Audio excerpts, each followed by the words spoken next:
You don't need to add an additional cost to this. Use what you're already using for your transaction management system or what you're using to track other things. It does not matter what tool you use. What matters is that you're tracking it somewhere and it's visible to you. I love KPIs and just measuring and tying numbers to things, because it also makes you feel like you're making progress within your role too. And so like the data is going to tell the story.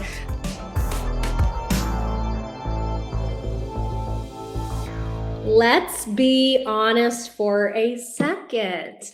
Most agents close a deal, celebrate for about 5 minutes, and then immediately start stressing about where the next one is coming from.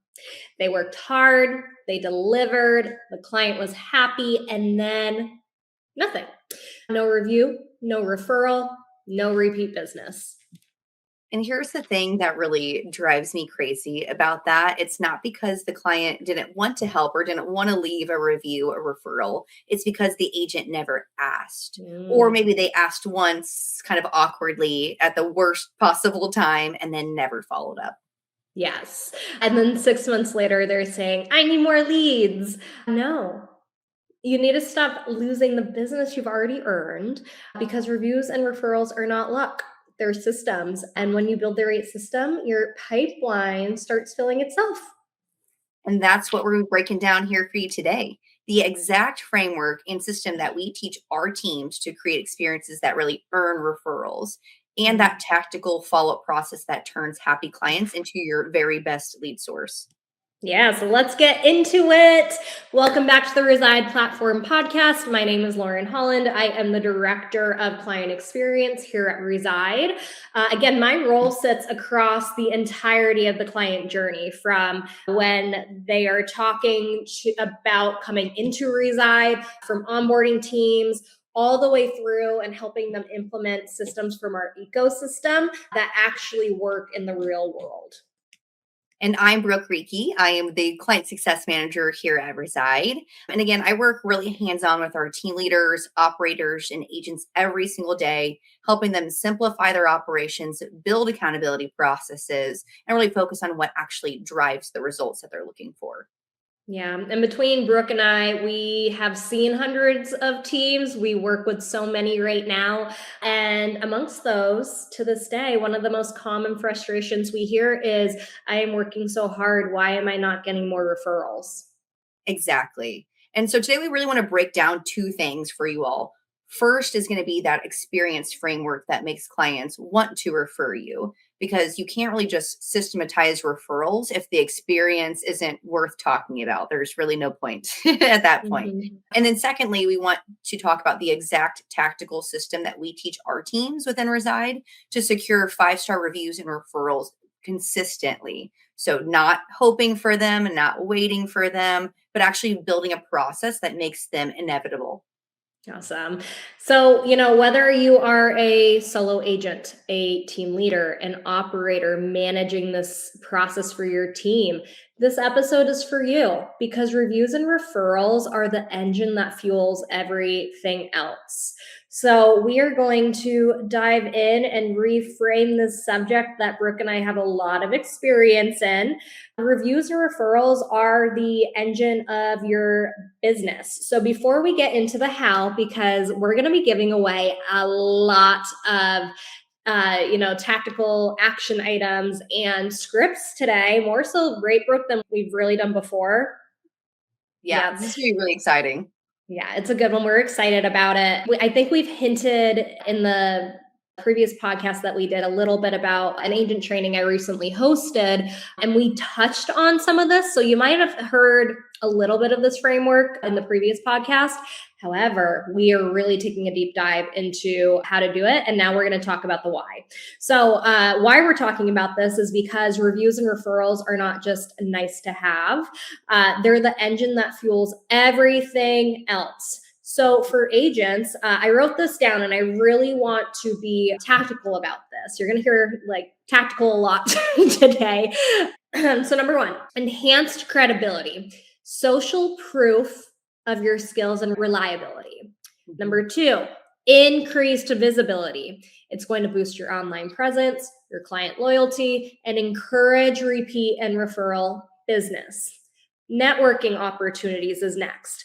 This is going to lead to new industry connections, and then efficient marketing, word of mouth. That's what saves marketing costs. Absolutely. And then for teams as a whole, you're looking at the benefits. You're getting a reputation boost. So this is going to enhance your overall image. As many agents and team members that have positive reviews, it's really going to boost and enhance your image as a team across the board. You're also looking at client acquisition. So this is going to attract new clients through that social proof. Team morale. So that positive feedback really is going to boost the motivation. So seeing all those amazing reviews come in about how great your agents are doing, that feels good to hear, and it makes them want to do more. And then also that efficient marketing, like Lauren had just mentioned, this is going to keep your pipeline full, but at a lower cost because you already have people that know, like, and trust you. It's not a new lead that you had to purchase. And then you also have that competitive edge, which is going to help you stand out in the market. Yeah. So for my operators and admins that are listening to this call, this is where you get to see your direct impact on the growth of the team. And I know that we all love data. So reviews and referrals show your visible contribution, especially you're the one managing that client experience. You are the culture keepers, we like to say, of your team. This is what's going to prove if you're looking for KPIs and you're really stuck in building out your role on the team. This is a really good KPI to have. We want to try to get 100% of the reviews of all the clients you work with. This is going to prove the effectiveness of your system. So if we're not getting reviews, we're going to be able to go in and look at the deep data and say, what kind of experience does this person have or this client have on the journey, and how can we make it better? And then this is going to help support the entire team's performance and reputation. Absolutely. And I think here's what people miss the most with this is that reviews are going to build the trust, but referrals build your business. Imagine, you're going to a new restaurant or you're in a new area and you're looking up where to eat. You're most likely going to go to the place that has, hundreds of 5-star reviews versus the place that has maybe 10 okay-ish reviews. But with referrals, that's going to build that trust of, hey, people have already experienced this and had a good experience, so I want to be on that boat as well. But the referrals on that side are going to build your business. So as you build that trust when they come into your world and you work with them, they are going to be excited about sharing with others that they know, hey, I've got the secret weapon of a amazing agent. Hey, you wouldn't believe the awesome service that they have provided. I want to make sure that all my people are taken care of in that way as well. Yeah. And a question that I always ask everyone is, when's the last time you had a really great experience and you're bragging to everybody about it, versus when's the last time you had a very poor experience or something that just it didn't make you feel good? You don't get to tell people you're great. Word of mouth does. Your reviews do. Everybody's going to Google and looking things up. Especially if you're on a trip, you're going to Google, you're going to Yelp, maybe wherever that is. And if I do this for book reviews, like if I'm deciding my next book that I'm going to read, I'm going to look at how close it is to 5 stars, and how many, or if you're on Amazon, Amazon will now tell you this item's been returned a lot. Not that we're going to return an agent, but you get the point on your reviews. So the fastest way to grow is not chasing cold leads. It's turning every happy client into 3 more conversations. Absolutely. And I think here's the big problem is that most agents think that referrals happen because they did a good job. And yes, of course, that matters. It does matter you did a good job.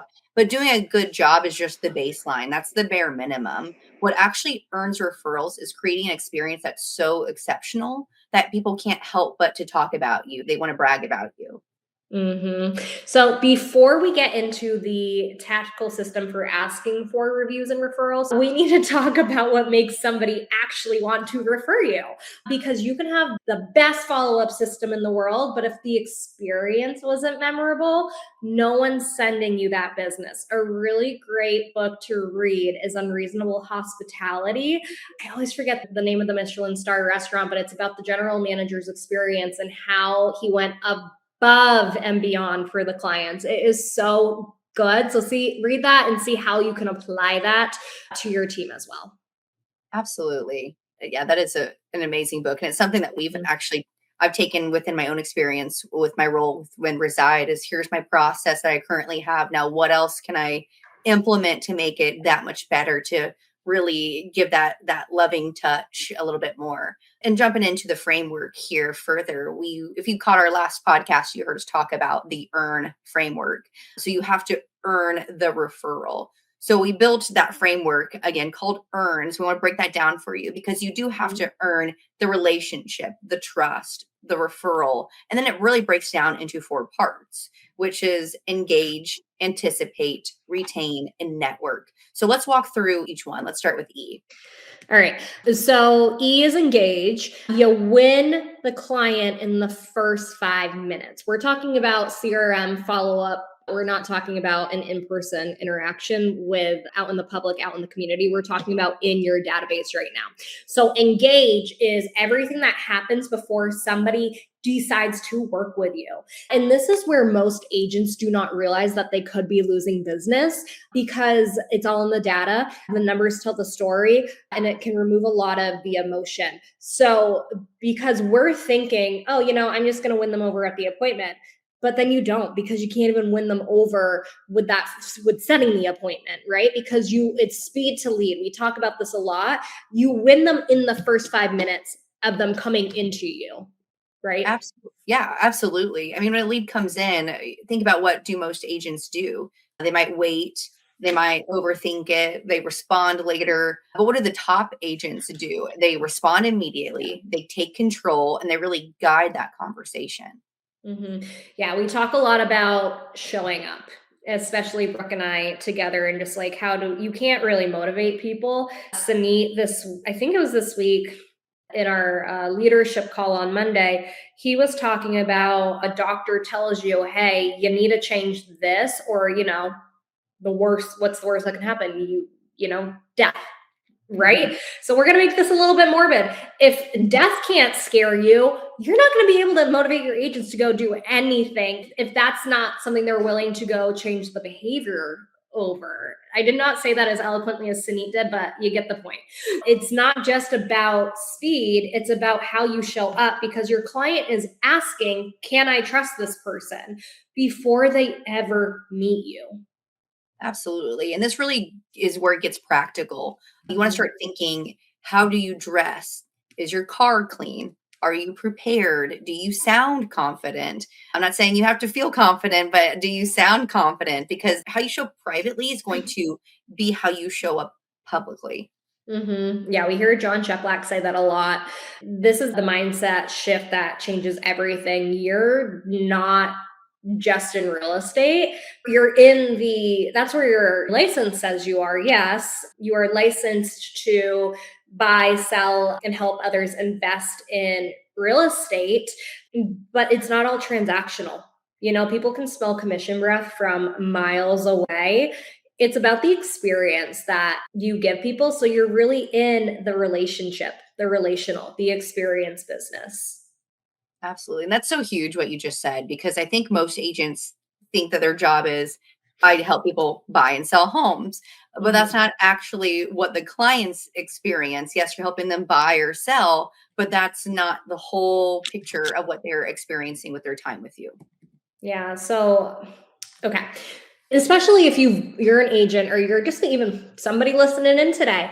Have you bought or sold a home before? Like, you personally, not working with somebody else, but have you gone through that transaction before?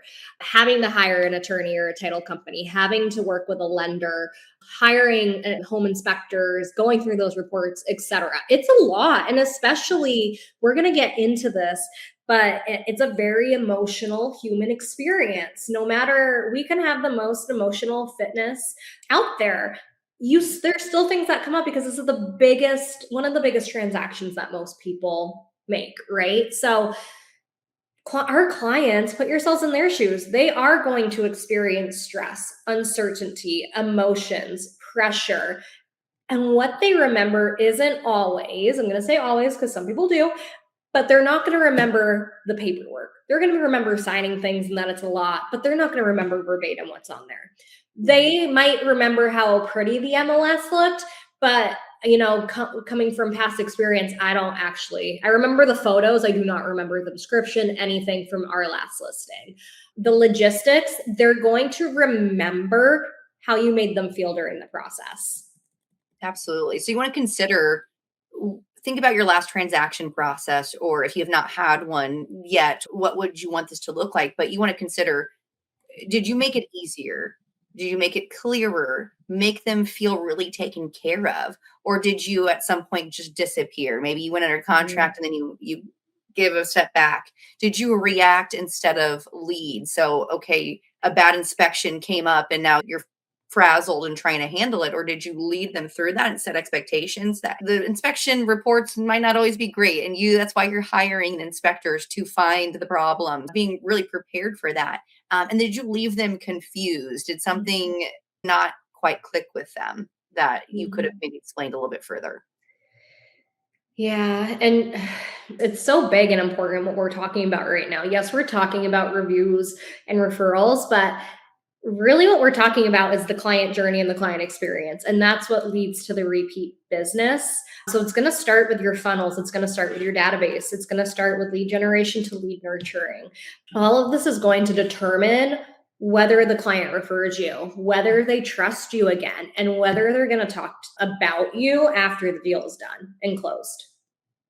Absolutely. So let's wrap up the E here, this engage. So we're engaged. We're only on E. I know, guys, there's just so much great things like with each of these that we just want to make sure that we're hitting home here with you. So you know what this looks like to really boost that review and referral process within your business. That engage system looks like the 5-minute response rule. So speed to lead, fast replies. That's going to really build that trust immediately. You want to script your conversations. Are you practicing your scripts? Do you know what to say? You want to qualify quickly, really lead the conversation and set the next step. And you really want to show up like a professional, because remember, first impressions matter. Confidence is contagious, and preparation shows respect that you're not there to waste their time. I remember what I wanted to talk about. I just didn't want to interrupt you because I was like, my mom brain is I have a 9-month-old.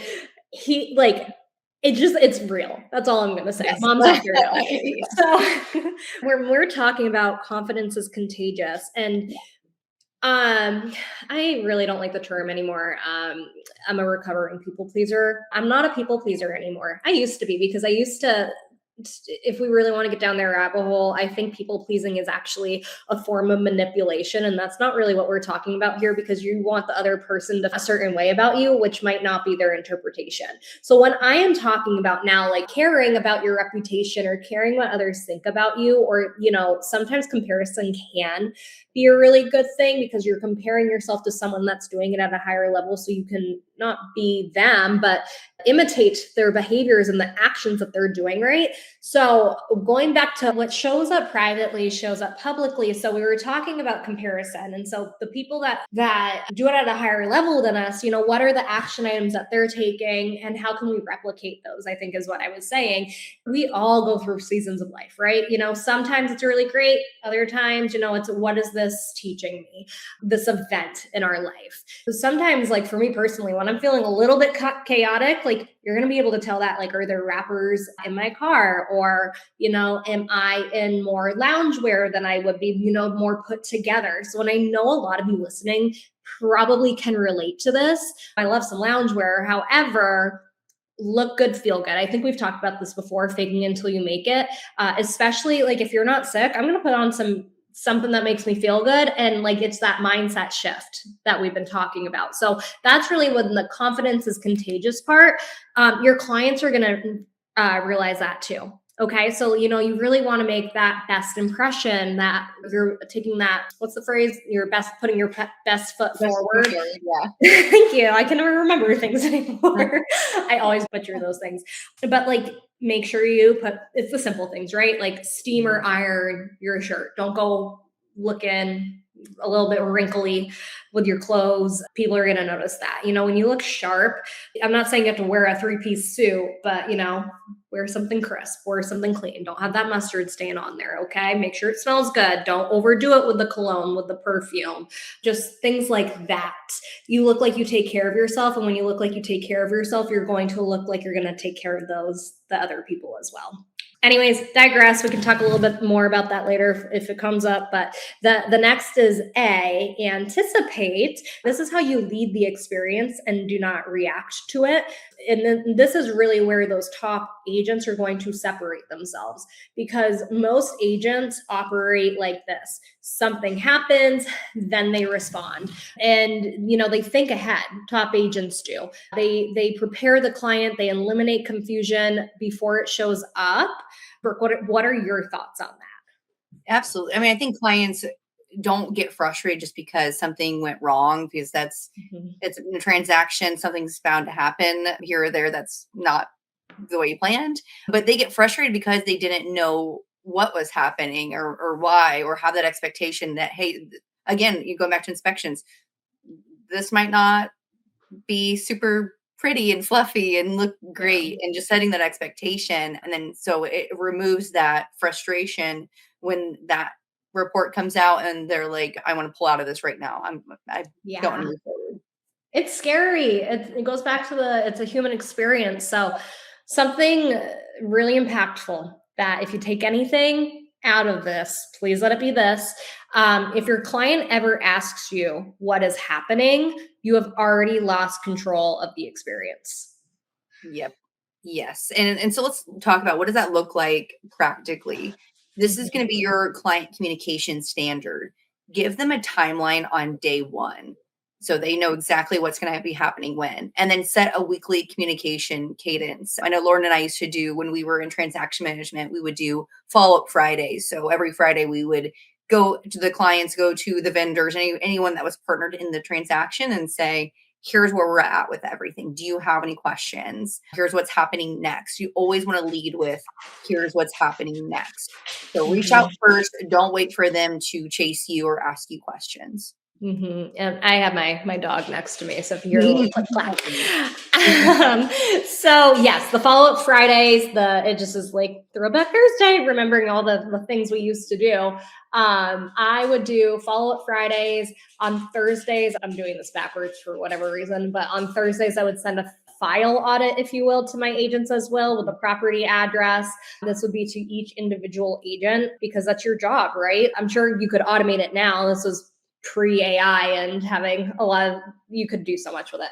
But every agent would get a file update every Thursday, because that helped us eliminate things slipping through the cracks. And we could communicate on, like, if they talk to the client and it jogged their memory, they could tell me, in case, when I call the client, we look competent is what I want to say, because we've been communicating with each other. Communication is what is going to win. So ask the client what their communication preference is, because some clients want text, some clients want emails, some clients want phone calls.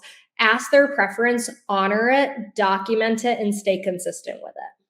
Absolutely. And there's really a simple communication order that you can think of, is if they don't have a preference. Fast replies, that can be a text. Big information, that's an email. Any confusion or clarity needed, that's a phone call that you can talk through. And a big thing that you're always going to hear me say on coaching calls and trainings is document everything.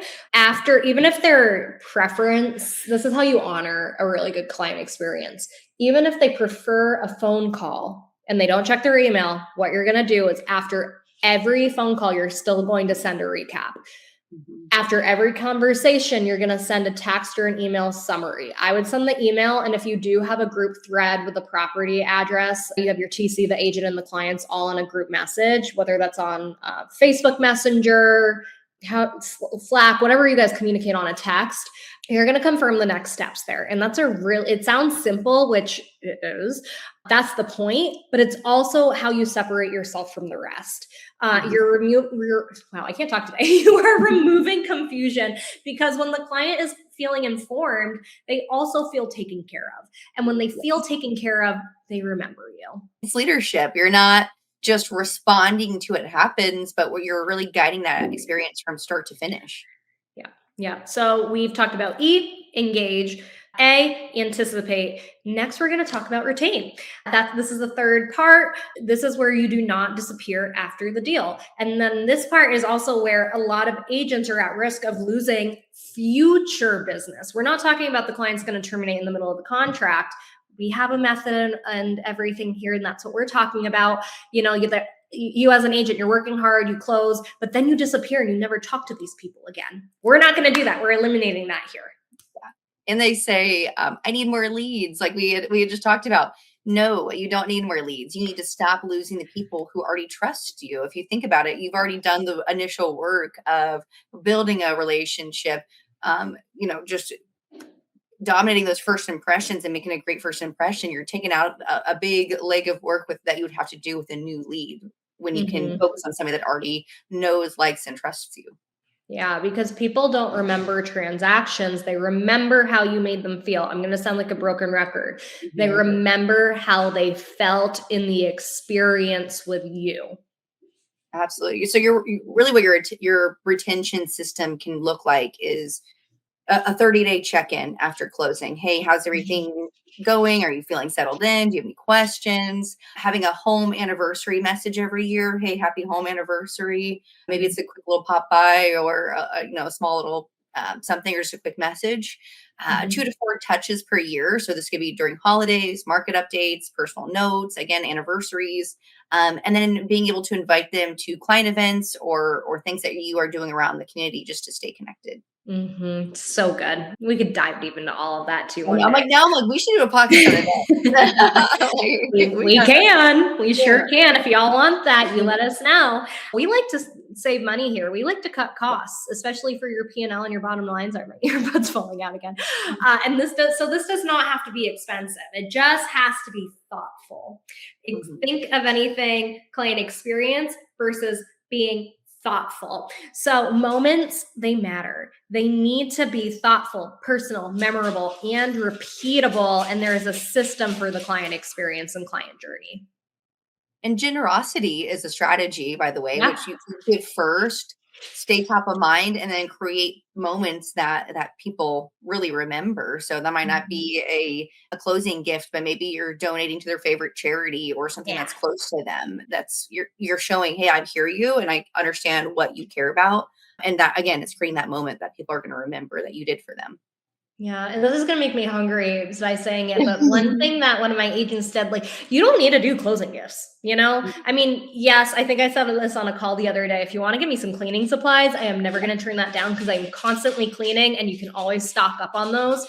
However, another really memorable thing you can do, especially, I think also one point that we haven't touched on is the reason someone is buying or selling, maybe both, is it's not always hooray, this is exciting for you, which it can be even in the hard seasons. But if someone, is going through a divorce or they're going and selling their family estate because there was a death in the family, something happened, how you can ease for that single mom with the kids at the home, you get them a pizza or something that's like, hey, congratulations. We don't want you to stress out about cooking tonight, especially if utilities or the oven's not in, whatever.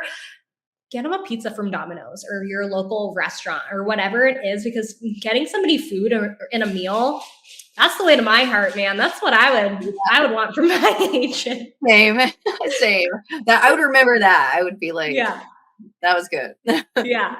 So anyways, here's the reality. Most agents, we're not always thinking about staying in touch. High level, but they're not. They send a generic holiday card once a year and think that's enough.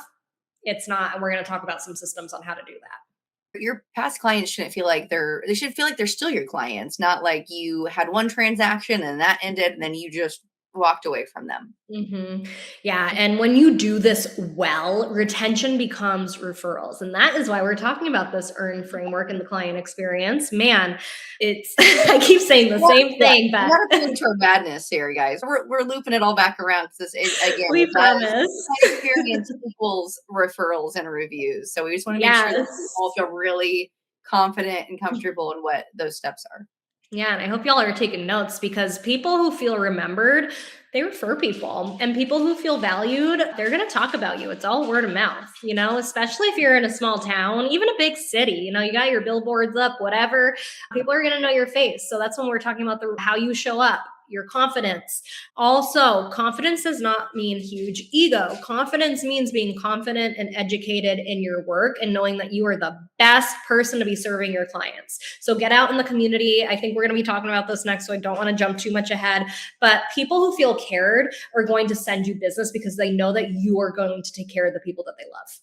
Absolutely. You want to ask for your referrals intentionally. So let's talk about which is network. So our fourth part of earn. This is where everything's really going to multiply for you, because now you're not just chasing leads, but you're really building relationships that are going to keep working for you. Because again, everything we just talked about, that client experience, they want to keep working with you. And I know we just passed St. Patrick's Day, but referrals don't come from luck. That was so cheesy, but it does not. Thank you. Yeah, totally forgot to send my kid in green into school that day, but whoops, he went in red. So referrals are going to come from it. I don't think they're pinching 9 months old. So referrals, they come from intentional experience and consistent visibility. And I think here's what most agents do wrong here is that they wait until the end of the transaction to ask for a referral. But by then it just feels awkward. It's really not the best time when they're in the middle signing a packet of paperwork to ask for that referral. Yeah. So what you're saying is instead we're going to plant the seed early. We're normalizing the ask so that it feels organic and then they know that it's coming. So you're going to build toward the referral from the very beginning, especially if this is someone that you don't know. Yes. You've never met before. Absolutely. We call this the referral seed script, which happens during our promise conversation, if you will, which we're going to break down here in detail in just a minute. Here's the key. All right. Reviews are a given. Referrals are the goal, right? Yep. Reviews build trust. Referrals are going to build the business. And you're going to keep hearing us say that too. Yeah. So true.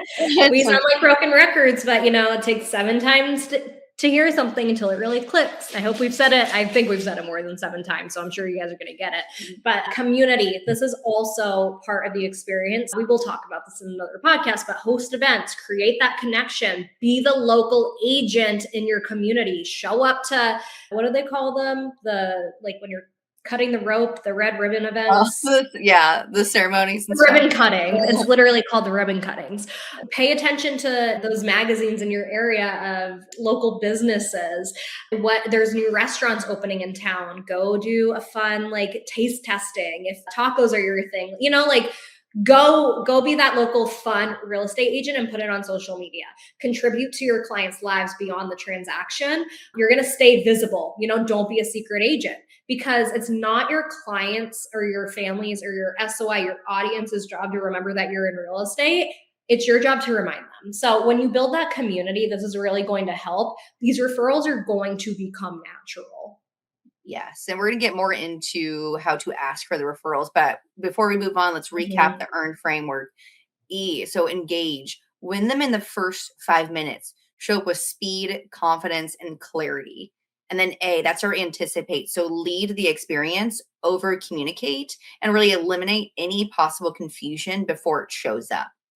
And then R, which is our retain. So don't disappear after the deal. Stay in the relationship. Create those memorable moments that we've talked about. And then finally, N, so network. Ask for referrals intentionally, build that community, and stay visible. So when you do these 4 things consistently, referrals become inevitable, because you're not just closing deals, you're creating experiences that people just can't stop talking about. Absolutely. But now let's get tactical. Let's get down to it as far as how do we actually do all this? Because even with the best experience, you still need a system to ask for and really secure those reviews and referrals. And that's what we're here for. So now, congratulations, you've made it this far with us. Let's walk through the exact system that we teach our teams and we've been coaching people for years on. These are going to be 4 touch points. We're not just talking about frameworks. This is how you can implement and take actionable items and execute on things today. You don't have to wait. Implement them today in the client journey where you set the stage for reviews and referrals. And if you miss these moments, you're leaving money on the table, and no one wants to do that. Yes. And that first touch point should be happening at the very beginning of the transaction, as soon as the contract is signed. This is what we call the promise conversation, is what's happening here at the beginning. And this is where agents completely miss the opportunity. Not a lot of agents are doing this. Yeah. And we have it written down because this is not something we made up. This is something that has been coached for years and years. I've gone to so many events and conventions, if you will, and trainings. And this is the script that seems to just keep popping up. We think, hey, I'm going to ask for the review at the end. But by then, clients have moved on. They're thinking about, hey, we closed on our house. Now what's next? Like, are the utilities set up? When's the furniture? When are the movers going to be here? Oh, shoot, did that break in the move? Like we've all had that. They're also unpacking boxes. They might be stressed. They might be happy, but they're not thinking about you anymore. And that's just the hard truth. So instead, you just want to set that expectation early, make it part of the experience from day one, and set that expectation from day one. Mm-hmm. All right. I might get a little winded, but this is the exact script. So write it down. Feel free to rewatch this if you need. Hey, Brooke, is now a good time to talk? Awesome. Congratulations on your accepted offer on 123 Main Street. Now what you're going to do is review the expectations on next steps of the transaction. Our goal is to provide you with such exceptional five-star service that at the end of your transaction, you'll be eager to leave us a 5-star review on Google, Facebook, Zillow, wherever.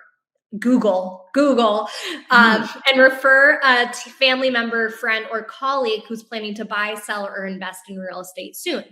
If at any point during our process you feel that I am not living up to this promise, please let me know immediately and I will address your concerns. Is that fair? Great. Please save my cell number and feel free to call, text, or email me with any questions or concerns. Thank you for your trust in us. We're here to make this process as smooth and enjoyable as possible. That's it. I want you to all just to notice what just happened here, what Lauren just said. You're not asking for anything yet. You set the standard. You told them what to expect, and then you gave them permission to hold you accountable to that. Yes. And everybody, this is leadership. Okay. You're not hoping they're going to remember to leave a review. That's not their job. Okay. You're building the expectation into the experience from day one. And if you're doing this, you're ahead of the game. No one else. Well, I won't say no one else, but not many other people are doing this. And here's why I think that works so well is because when you say this at the beginning, the client hears this team is super confident in their service. And that's going to build that trust immediately. And again, show that you know what you're doing. Yeah. And if you're having these conversations, as you should be weekly, one thing, this is what I wanted to say earlier, even if there's no updates, that can freak some people out if they're not hearing from you, especially someone like me. If I don't hear from you for a while, I'm like, am I missing something? Did I not do something I was supposed to do? Are we delayed? Overthinking, right? Overfunctioning. So for any operators, transaction coordinators, solo agents that might need some leverage, we can talk about that one day. Don't leave your clients in limbo. Please, just even if you're saying, hey, just wanted to check in. There's no new updates. We are in this waiting period, and then say what you're waiting for. And, then if you have those highly worried or anxious clients, you can be like, hey, this is normal. This is what the lender is waiting back to hear on, etc. Really, whatever title needs. And it allows you to give, essentially what I'm saying, permission to follow up later with the client. So it's not as awkward. Because it's not awkward for me, but some of us feel uncomfortable reaching out to people just to say hi. I love it. But you've already told them that this was part of the process. So when you ask for the review at the end, you've already been asking consistently through, and they know that you're going to ask again, and they're going to probably joke with you, hey, I know you're waiting on that. I got you. So just send the link and make it easy for them. It feels expected. Yes. And that second touch point, we've covered that first right at the beginning. You're saying the expectation. The second touch point is going to be during the transaction. And this is where you're really going to reinforce the value of their feedback. Again, you're not asking just yet, but you're just subtly reminding them that their experience matters here. Correct. And this can be as simple as we are so glad everything's moving smoothly. Our goal is to deliver a 5-star service experience. Let us know if there's anything we can be doing better. Or, if this is where you ask for the referral, if you know, I love adding this one. If you know anyone else thinking about buying or selling real estate, we would love to help them the same way we're helping you. And then that plugs in that experience and that feeling for those people. Yes, you're planting seeds here, keeping it Mhm. top of mind, and you're really showing them that reviews and referrals are a normal part of working with you. So at this point, you've now set that expectation, and you have the second touch point throughout the transaction. And again, there's no confusion. It doesn't feel awkward. Mhm. They know. Yeah, and it becomes muscle memory for you too. You're gonna get so comfortable asking for reviews and referrals. It's gonna be second nature.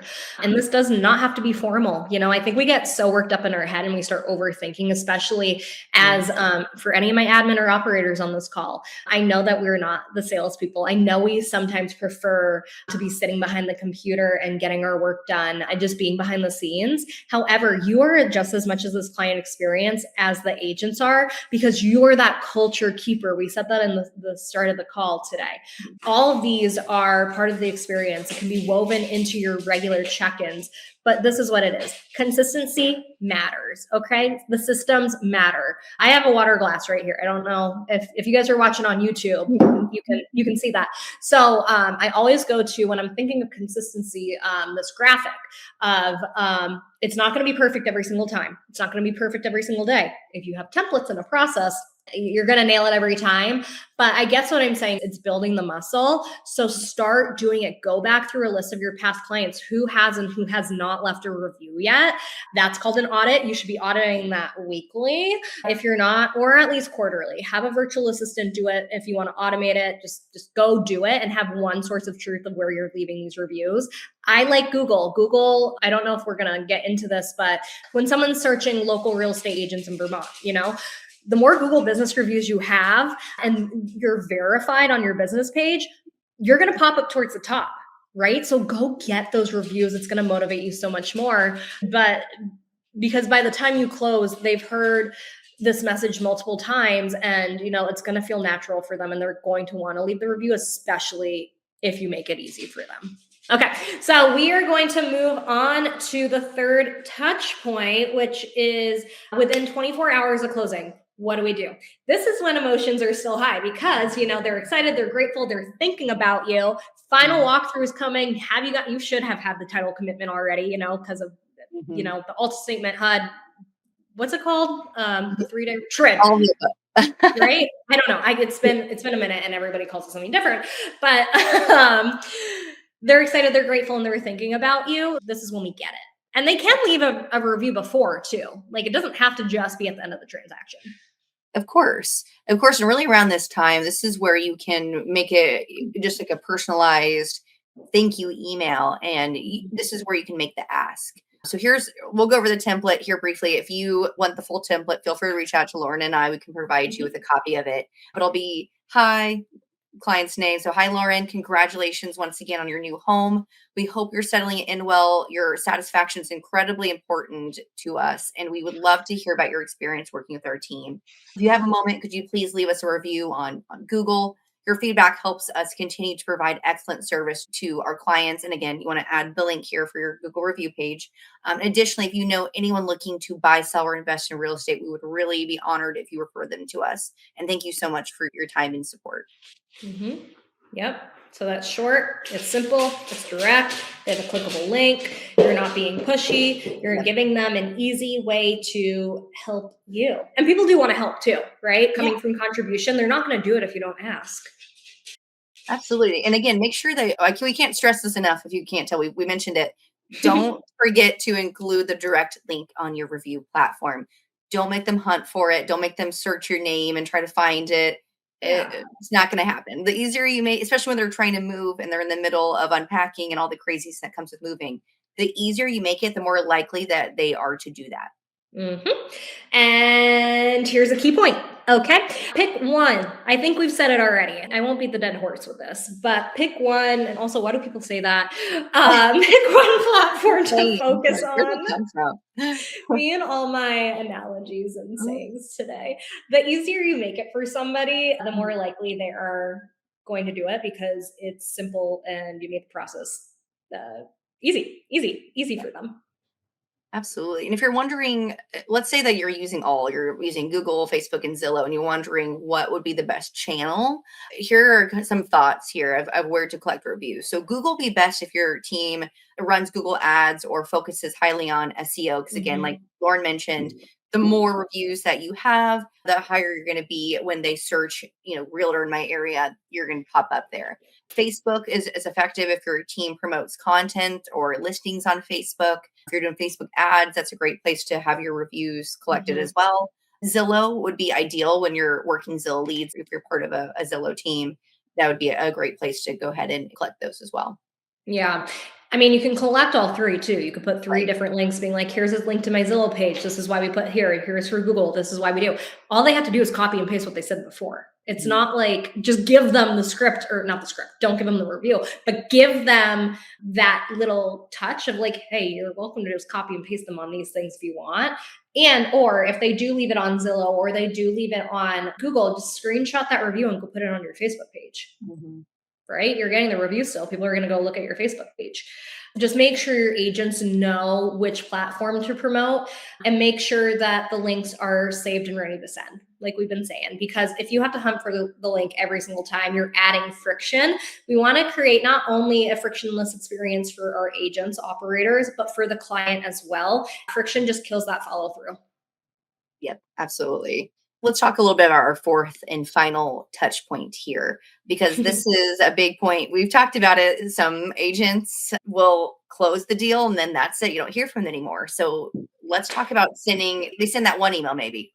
I'll give them that. Maybe it's that one email. Thanks for everything. And then that's it. But really, here's the reality. Most people need multiple reminders. I mean, I know I do, and not because they don't want to help, because life gets busy. So again, they are moving, they're unpacking, they're dealing with the chaos that comes with coming into a new home. It's not because they don't want to help you. It's just at that moment when you texted them and they had 5 boxes that they're going to deal with and missing a box and something broke. It's just not a good time for them to leave that review for you.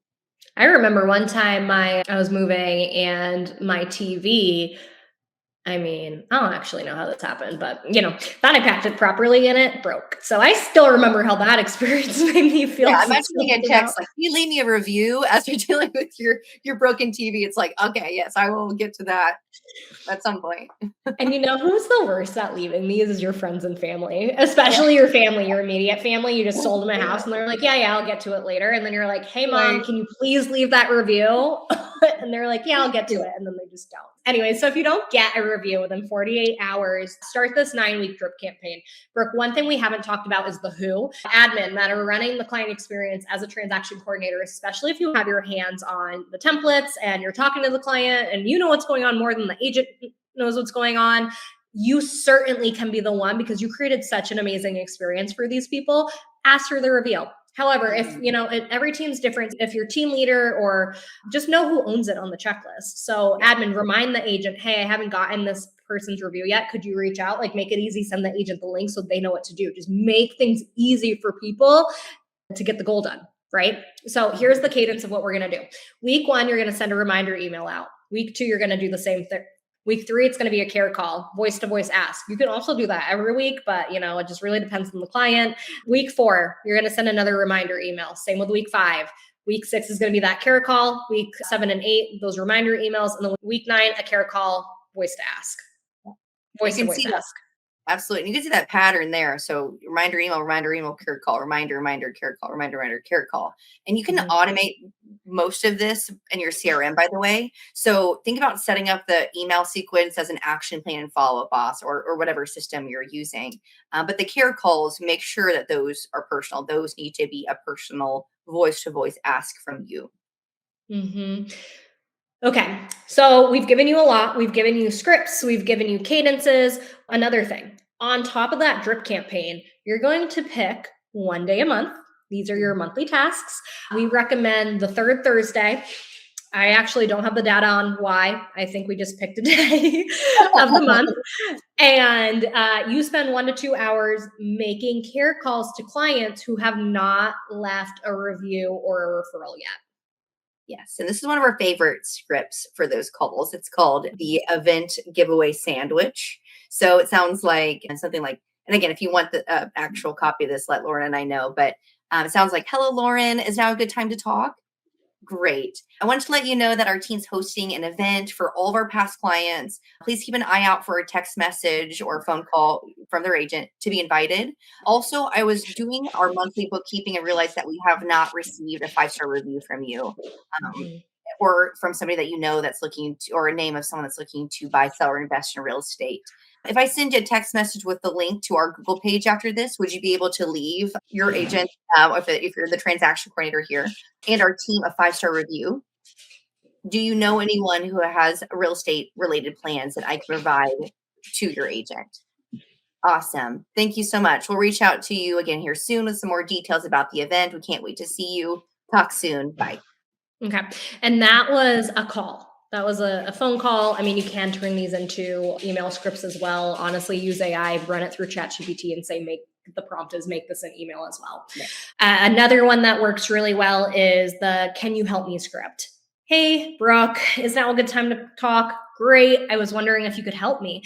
That was supposed to be a question. I was wondering if you could help me. Our company is hosting a competition on collecting 5-star reviews and referrals. This one is so good. I remember when we did this. And yes. I noticed that that since you've closed on your home at 123 Main Street back on this day, we haven't received a 5-star review or referral from you yet. So good, you guys. This one's probably going to be the one that gets it. If I send a text message with the link to our Google, Facebook, Zillow, pick one page after this, would you be able to leave, I'm talking to you, Sanit and our team a 5-star review? And then this is where we go in for the referral. Do you know of anyone who has had real estate related plans that I can provide to Sanit? Awesome. Thank you so much. I'm sure I'll talk to you again soon, but do not hesitate to reach out if there is anything else that we can assist you with in the meantime. Talk to you later. And I want you to notice the tone here, that you're not begging, you're not being awkward. You're simply just asking for help in a way that feels natural and conversational. Yes. And practice that a few times, that was just me reading it off a page. If I was really talking to somebody, I would really kick it into gear. But here's the thing. People want to help you. We've said this before, okay? They just need to be reminded to help you. And they need to be asked in a way that makes it easy. So Brooke, talk to us about why these scripts work. Yeah. So I think at least with the event and giveaway sandwich, that one specifically works really well because you're leading with value. You're giving them something first, and then you're making the ask. It's saying, hey, we've got this super valuable, amazing event that's coming up. I want to make sure that you're aware that's on your radar. And then you're making that ask right behind it. And the can you help me script works because it's personal. You're being vulnerable. You're asking for their support, and people genuinely want to help when you ask directly. And now let's talk about the operations side, which is Lauren and I. We are loading y'all up today. I know when we said we were giving you a lot, we were diving in deep. We are not kidding. We are giving you lots and lots of tools. So again, let's talk here about operations here and the tracking around here. Because if you're a team leader or an operator, this is where you need to come in. You need a system to track all of this because again, that was a lot we just threw at you. So how do you keep track of who's done what and who owns what? Oh yeah. I've texted my team, Brooke, and another one of our amazing people that we work with.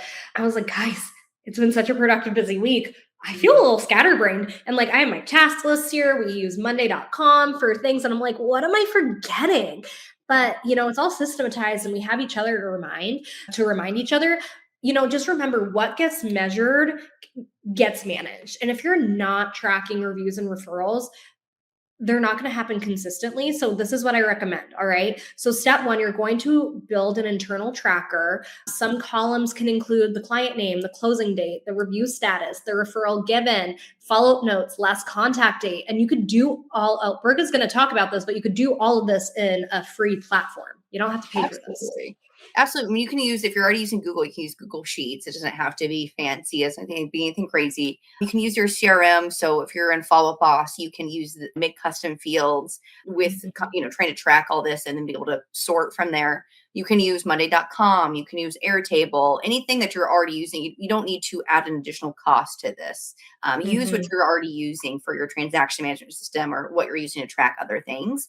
It does not matter what tool you use. What matters is Mhm. that you're tracking it somewhere and it's visible to you. I love KPIs and just Yeah. measuring and tying numbers to things because it also makes you feel like you're making progress within your role too. And so like the data is going to tell the story. The next thing we're going to talk about is updating weekly your systems. So every week you're going to update the tracker. You're going to have your virtual assistant or a designated team member or yourself assign it to them. Okay. If you're the agent, keep track of your referrals. It's going to be great if you're a brand new agent.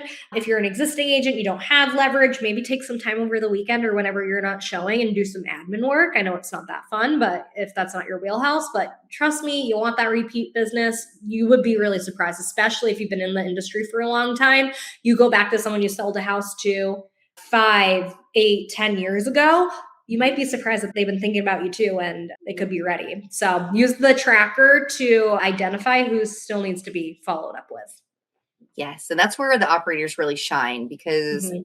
agents love you so much, but you are focused on the next deal. Okay. It just But happens. you You're like, should be, right, as you should exactly. be. Yeah, you're like, great. Okay, that closed. Let's move on to the next. But operators can really own this process just to make sure that nothing falls through the cracks here. Yeah. So next we're going to talk about step 3, the reviewing monthly performance metrics. So we're going to talk about tracking and reviewing.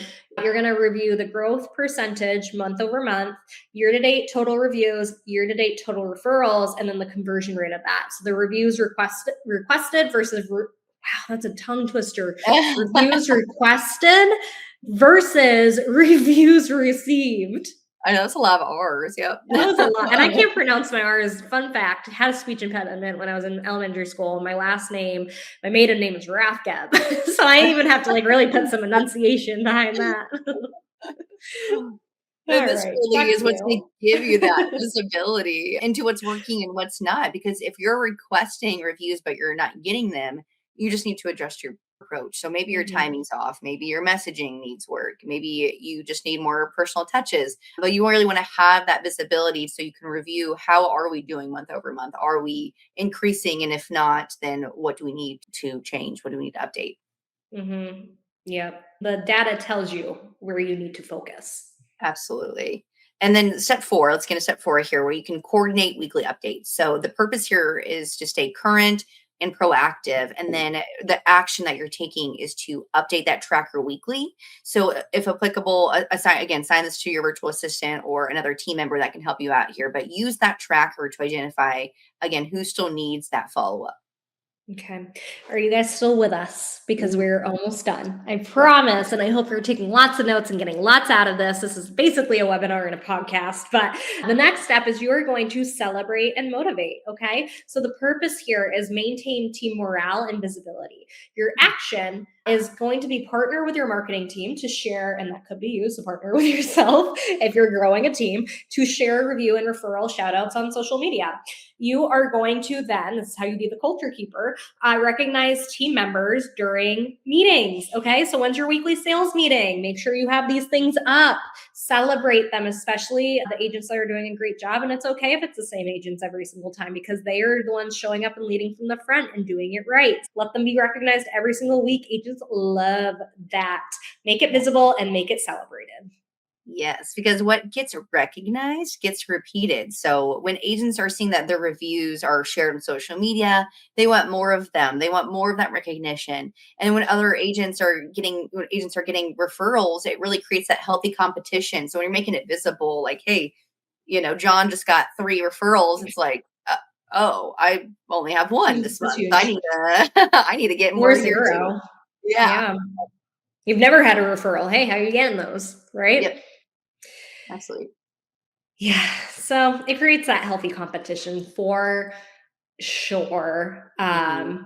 I had something to say and obviously I forgot. So for the operators, this is your proof of impact. Okay. You're not just managing the transactions, you are driving the growth. And that feels really good for us.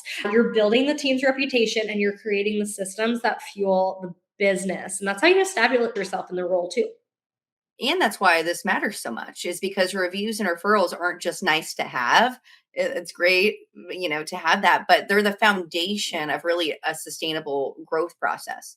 I remembered what I was going to say. We've been talking a lot about love languages lately. And so, Mhm. like, if your agent's love languages are, you don't have to ask them because I know that could be weird, but isn't there a book called like a team love language? Mhm.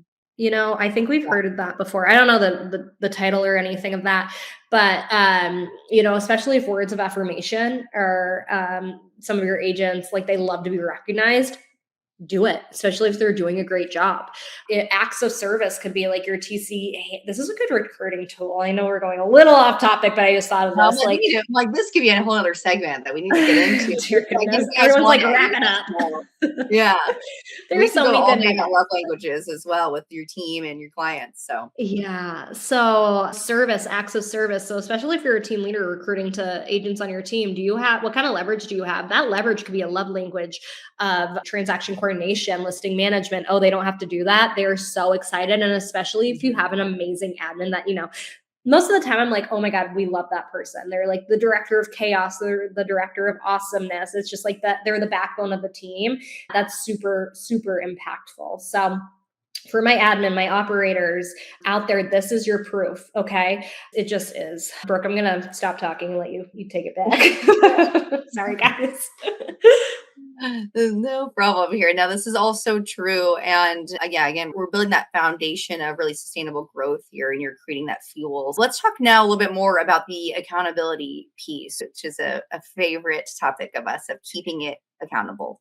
Yeah, and we'll keep this quick because we talked about it a little bit in a previous podcast that we've done. It's like the elephant in the room, right? A lot of people are Mhm. like, "Yeah, hold me accountable." It's what Sunit says is, "What level of hot sauce do you want?" Okay, you want is habanero one of the hottest ones, or do you want mild? Like, what's actually going to make or break you? We can always have the best systems in the world, but if no one's actually doing it, it doesn't matter, right? Right. So. And this is where, team leaders, again, I love you, but this is where you need to step it up, is you need to inspect what you expect from your agents. Mhm. Yeah. Yeah. Accountability. John Cheplack says this a lot. Layla Hormozy says this too. Accountability is the best form of love you can give anybody. So, especially for my team, they know I'm going to come at them, not come at them in a mean way, but just like, hey, let's see the results. Like, you remove the emotion out of it when you do see the data. And that's why I keep talking about numbers and just clarity in the data, because I'm coming at you because I care and I want to see your business grow and support you in the goals that you said you wanted to do. So Right. if reviews and referrals matter to your business, and they need to be part of your team standards, just like appointments met, just like new contacts added each week, and just like making sure you're inspecting your database and that's updated every single week. Yeah. And reviews and referrals should be tracked, by the way. They should be discussed in one-on-ones. They should be part of your Yeah. team scorecard. So if you're already doing coaching calls or one-on-ones with your agents, be sure that you're incorporating these reviews and referral metrics as well. So let's talk about mindset, because I think this matters more than like, okay, Lauren, okay, Brooke, you've given us all the tactics, but like, man, that's a lot of work. I'm already doing so much. I don't want to do it. Here's your mindset shift. This is not micromanaging. This is expanding your leadership cap. You say you want growth, it's time to grow. Okay. Because when you hold your team accountable to asking for reviews and referrals, you're helping them build a sustainable business. And that is the point, right? Otherwise, why are you an agent? Yep, exactly. You're teaching them that their past clients are one of their best lead sources, because you're showing them that relationships compound, and then you're building a culture where referrals are just the norm, not just an expectation, but they're the system, the process is what a huge vein of your business. Yeah, and a lot like we've really focused heavy on operators, team leaders, and teams in general. I want to shift gears for you solo agents out there that are listening to this. You need to hold yourself accountable. Okay. Mhm. Put it on your calendar, block time every month for care calls. It should really be every week for active clients, but like there's cadences, but just make sure you're talking to your clients, okay? And don't forget Mhm. about them. Don't be a secret agent, okay? Especially once the deal goes under contract, do not forget about them. I know most of you don't, but Just a friendly reminder, because no one else is going to do this for you. You got to do it. Absolutely. Yes, because your business is your responsibility. And then the reviews and the referrals are just going to be that fastest path for you for that sustainable growth. Mm-hmm. And we're going to wrap up soon. I keep saying that, but I do promise. Before we do, let's talk about the common mistakes we see agents and teams make with reviews and referrals. So the first one is waiting too long to ask. Mhm. Yeah, absolutely. Yeah, the longer that you wait after closing, the harder it's going to get. So strike while the iron is hot. Ask within 24 hours. If you a lot happens in that time frame from when you close to when they actually move into the home. So if you're waiting too long, again, they're not thinking about you anymore. Yeah, hard truth. And the second one is we are making it too complicated. So don't ask to leave reviews on 5 different platforms. I mean, you can, like the top 3 that we gave, but you can pick one or pick those top 3, copy and paste. Just make sure you're making it really clear on what the client needs to do. Make it easy, send the direct link. What's another mistake, Brooke? I think another big one that we see is that only asking once. Most people, again, need that multiple reminders. A lot's going on. Don't give up after one email. Follow up consistently with them. Another one we see is you're not tracking it. So if you're not tracking who you have asked and who's responded, you're flying blind. Okay. We're going to build the tracker. You're going to use the tracker. Yes. And then I think another big one is forgetting to thank them. Seems simple, but it happens. So when someone leaves you a review or sends you that referral, especially when you've asked for it, acknowledge it. Send a handwritten note, call them personally, show that gratitude. Thank you so much for taking the time out of your busy schedule to leave a review, that kind review, or to give me that referral. I'm going to take great care of them like I just did with you. Mm-hmm. And I really want to highlight that because what you said was really important, because when people feel appreciated, they're going to do it again. So they're going to buy and sell with you again. Yep, absolutely. And I think the last mistake that comes to mind is that not earning the referral in the first place. This is going to go back to the earn framework. So when we talked at the first part of this podcast today, we talked about earn in the client experience. You can't systematize referrals if the experience wasn't worth talking about. You're not going to get very far with your referrals if they don't have a good experience with you. Yeah, the system amplifies it, right? But the experience has to be there first with who you are. Brooke, bring us home. All right. All right. Let's go. So let's talk to you about what we want you to walk away with today, because we talked about a lot. Let's break down our takeaways. I'll go first. The first, reviews build trust, referrals build business. You need both. Okay. Reviews give you the credibility, referrals give you conversations. Yep.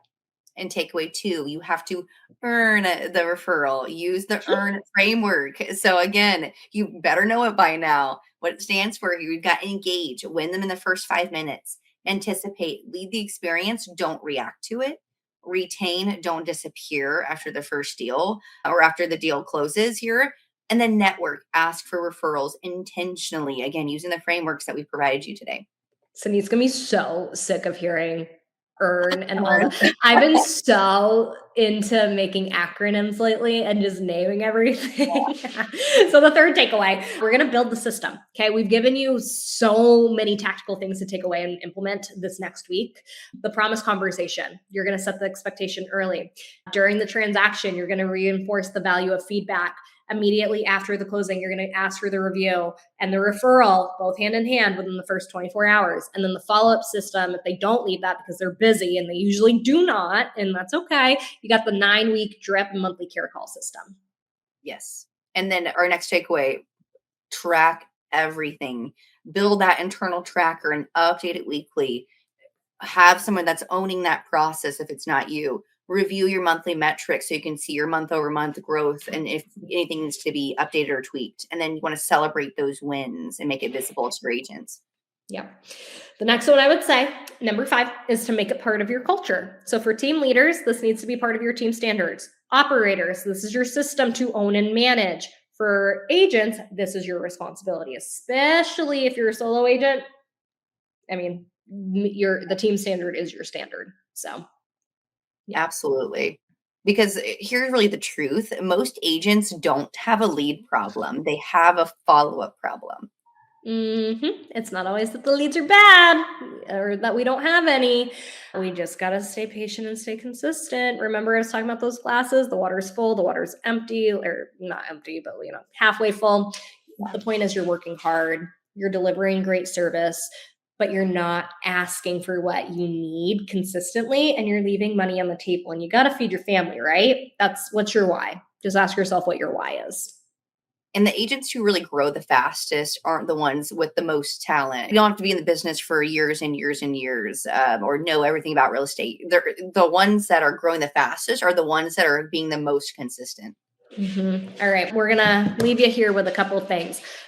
Not like we haven't already, but build the system, set the expectation early, follow up consistently, and make it easy for clients to help you. Okay. Because when you do this right, your pipeline is going to start filling itself, and you're not chasing leads anymore. You're really building relationships that are going to keep working for you. And this is when your business becomes sustainable. That's when growth becomes predictable. And that's when you stop feeling like you're starting from zero every single month. Yep. And so here is your action step, everybody, for this week. If you're an agent, pick one thing from the EARN framework and implement it this week. So pick one of those and implement.